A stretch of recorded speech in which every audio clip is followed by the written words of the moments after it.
Bapak, Ibu, dan saudara-saudara yang sama dikasihi di dalam nama Tuhan, kita patut mengucap syukur kepada Tuhan jika pada hari ini, di dalam semua kondisi dan keadaan kita masih diperkenankan oleh Tuhan untuk berjumpa melalui media ini, untuk semakin menguatkan iman kita kepada Tuhan yang selalu mendampingi kita, yang selalu memberkati kita di tengah-tengah semua situasi perjalanan kehidupan kita, khususnya dalam penderitaan dan pergumulan kita.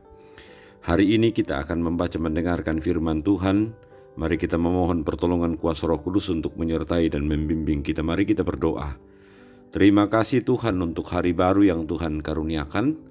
Kami akan membaca firman-Mu untuk semakin menguatkan kami menjalani kehidupan kami hari ini, bahkan ke depan, supaya dengan demikian kami tetap berpaut kepada Tuhan di dalam apapun yang kami alami dalam hidup kami. Berbicaralah kepada kami Tuhan, kami siap mendengar. Dalam nama Yesus kami berdoa. Amin. Firman Tuhan yang akan kita baca dan renungkan pada saat ini, hari ini, dari Roma pasal 8 ayat 18 sampai 30. Surat Roma pasal 8 ayat 18 sampai ayat yang ke-30. Firman Tuhan, sebab aku yakin bahwa penderitaan zaman sekarang ini tidak dapat dibandingkan dengan kemuliaan yang akan dinyatakan kepada kita. Sebab dengan sangat rindu seluruh makhluk menantikan saat anak-anak Allah dinyatakan, karena seluruh makhluk telah ditaklukkan kepada kesia-siaan, bukan oleh kehendaknya sendiri, tetapi oleh kehendak Dia yang telah menaklukkannya. Tetapi dalam pengharapan, karena makhluk itu sendiri juga akan dimerdekakan dari perbudakan kebinasaan dan masuk ke dalam kemerdekaan kemuliaan anak-anak Allah. Sebab kita tahu bahwa sampai sekarang segala makhluk sama-sama mengeluh dan sama-sama merasa sakit bersalin. Dan bukan hanya mereka saja, tetapi kita yang telah menerima karunia sulung roh, kita juga mengeluh dalam hati kita sambil menantikan pengangkatan sebagai anak, yaitu pembebasan tubuh kita. Sebab kita diselamatkan dalam pengharapan, tetapi pengharapan yang dilihat bukan pengharapan lagi, sebab bagaimana orang masih mengharapkan apa yang dilihatnya. Tetapi jika kita mengharapkan apa yang tidak kita lihat, kita menantikannya dengan tekun. Demikian juga Roh membantu kita dalam kelemahan kita, sebab kita tahu bagaimana sebenarnya harus berdoa. Tetapi Roh sendiri berdoa untuk kita kepada Allah dengan keluhan-keluhan yang tidak terucapkan. Dan Allah yang menyelidiki hati nurani mengetahui maksud Roh itu, yaitu bahwa Ia sesuai dengan kehendak Allah berdoa untuk orang-orang kudus. Kita tahu sekarang bahwa Allah turut bekerja dalam segala sesuatu untuk mendatangkan kebaikan bagi mereka yang mengasihi Dia, itu bagi mereka yang terpanggil sesuai dengan rencana Allah. Sebab semua orang yang dipilihnya dari semula, mereka juga ditentukannya dari semula untuk menjadi serupa dengan gambaran anaknya, supaya Ia, anaknya itu, menjadi yang sulung di antara banyak saudara. Dan mereka yang ditentukannya dari semula, mereka itu juga dipanggilnya. Dan mereka yang dipanggilnya, mereka itu juga yang dibenarkannya. Dan mereka yang dibenarkannya, mereka itu juga dimuliakannya. Amin. Demikian firman Tuhan. Saudara-saudara, yang berbahagia itu adalah setiap orang, setiap kita yang mendengarkan firman Tuhan, tetapi tidak hanya sebatas itu, melainkan ketika kita melakukannya dengan baik, dengan setia di dalam seluruh bagian kehidupan kita. Saudara-saudara, hidup sebagai orang percaya tidaklah mudah, karena tantangan demi tantangan akan menjadi bagian dalam perjalanan kehidupan kita. Sama seperti orang lain juga, tidak mesti seorang Kristen seperti kita, tetapi semua orang juga menghadapi tantangan yang serupa yang kita alami. Tetapi bagaimana kita secara khusus sebagai orang percaya, bagaimana menghadapi tekanan-tekanan yang dapat menggoyahkan iman kita, percaya kita kepada Tuhan. Itu yang dapat membedakan kita dengan orang-orang lain nantinya. Dalam berita firman Tuhan pada hari ini, Paulus menyampaikan nasihatnya agar sebagai anak-anak Allah tetap memiliki pengharapan dalam menghadapi penderitaan apapun. Sebab pada akhirnya kemuliaan akan diterima oleh mereka yang tetap berharap kepada Tuhan. Ayat 18. Jadi pengharapan kita itu bukan berangkat dari kata dasar berharap begitu saja secara sederhana, tetapi pengharapan itu adalah sesuatu yang berkaitan erat dengan kehadiran Tuhan, pemaknaan kita terhadap Tuhan dalam kehidupan ini. Pengharapan akan kemuliaan Allah memberikan kekuatan bagi orang-orang percaya untuk menampilkan semangat hidup yang tidak takluk, tidak kalah kepada setiap persoalan hidup yang mendera, melainkan akan kuat, bahkan akan keluar sebagai orang yang merdeka karena mengalahkan hal-hal yang dapat membuatnya menderita. Ayat 21 perikop pembacaan kita tadi.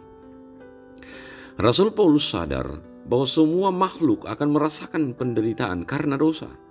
Bahkan karena dosa, hubungan Allah dan sesama serta alam menjadi rusak. Itulah sebabnya manusia mengeluh betapa beratnya hidup di dunia ini. Paulus mengibaratkan keluhan itu seperti seorang ibu yang menghadapi sakit bersalin. Ayat 22. Walaupun demikian, orang percaya mesti yakin bahwa dalam dirinya berdiam Roh Kudus yang akan memberinya kekuatan dalam kelemahannya. Ayat 26-27. Itu yang luar biasa yang kita dapatkan dalam persekutuan kita, dalam iman kita kepada Tuhan. Bahwa Roh Kudusnya akan bekerja sehingga apapun yang kita hadapi dapat kita jalani dengan baik. Nah, saudara-saudara, kalau kita bertanya kepada diri kita masing-masing, bagaimana dengan kita? Sudah pasti bahwa dalam menjalani kehidupan keseharian akan banyak persoalan dan tantangan yang dapat membuat kita jatuh ke dalam pergumulan. Terlebih permasalahan kita di kehidupan beriman kita. Walaupun demikian, janganlah khawatir karena dalam diri kita berdiam Roh Kudus yang akan selalu menuntun kita untuk tetap kuat dan percaya bahwa anak-anak Tuhan akan selalu mendapat perlindungan dari Kristus. Bahkan dengan kuasa Roh Kudus itu sendiri kita mengerti bahwa pekerjaan Allah dalam kehidupan kita adalah pekerjaan yang betul-betul mulia. Sehingga apapun yang terjadi dalam kehidupan kita, kita percaya Allah tidak mungkin membawa kepada kita kepada kesia-siaan. Amin. Saudara-saudara, mari kita satu dalam doa, kita berdoa. Terima kasih Tuhan untuk firman-Mu hari ini. Sungguh ini memberikan kekuatan dan pengharapan yang luar biasa kepada kami. Di tengah-tengah keadaan kami seperti sekarang ini, Tuhan, begitu banyak pergumulan, begitu banyak tantangan, begitu banyak air mata karena ditinggalkan oleh orang-orang yang kami kasihi. Tuhan, saat ini kami mau berdoa mendoakan orang tua, saudara-saudara kami yang berada dalam kelemahan tubuh. Bapak Yulius Dengan, Nyonya Esther Sainuddin, Nyonya Dorce Tumembo, Diaken Nyonya CH Dengan, Nyonya Matius Rurus, Stefanus Baturante, Bapak Dr. Dala sampai Payung Baso, Ibu Bondang Lande, Bapak Niko Duma, Nyonya Yohanis Pasolang, Ibu Giring Kalak Suso, Nyonya Simon Tando, Bapak Terandi Lolo, Bapak Yusuf Rante, Bapak Onies Lakburlawal, Nyonya Yuliana Palluan, Bapak Markus Salamba, Bapak Danan Rombe, Bapak mertua dari Bapak Penatua Mesak Rante Padang, Nasya, Nyonya Gan Apabisa, Liliani, Oma Keti, Nyonya Margareta Kobong, Bapak Karel Paranuan, Nyonya Ludia Kandola, Bapak Eli Roy Kapo, Bapak Yohanes Elboko, Nyonya Margareta Sara, Ibu Matilda Timisela, Saudara Naftali Mina, Felicia Labi, Bapak M. Pasalongan, Ibu Adolfina Tilang, Nyonya Hermin Bongga, Nyonya Yohana Bura, Nyonya Yusuf Saranga, Bapak Daniel Lupang, Nyonya Martin Balle, Bapak Yakobus Pagiling, Bapak Peter Ronda, Nova Limatu, Ibu Yudit Sagena, Nyonya Peter Tenna. Dan kami sungguh berduka cita ya Tuhan, oleh karena kami kehilangan salah seorang orang tua kekasih kami, Bapak Albertus Paumasak almarhum. Biarlah Tuhan menghiburkan keluarga supaya di tengah-tengah duka cita yang dialami saat sekarang ini sungguh-sungguh selalu berharap kepada Tuhan sendiri.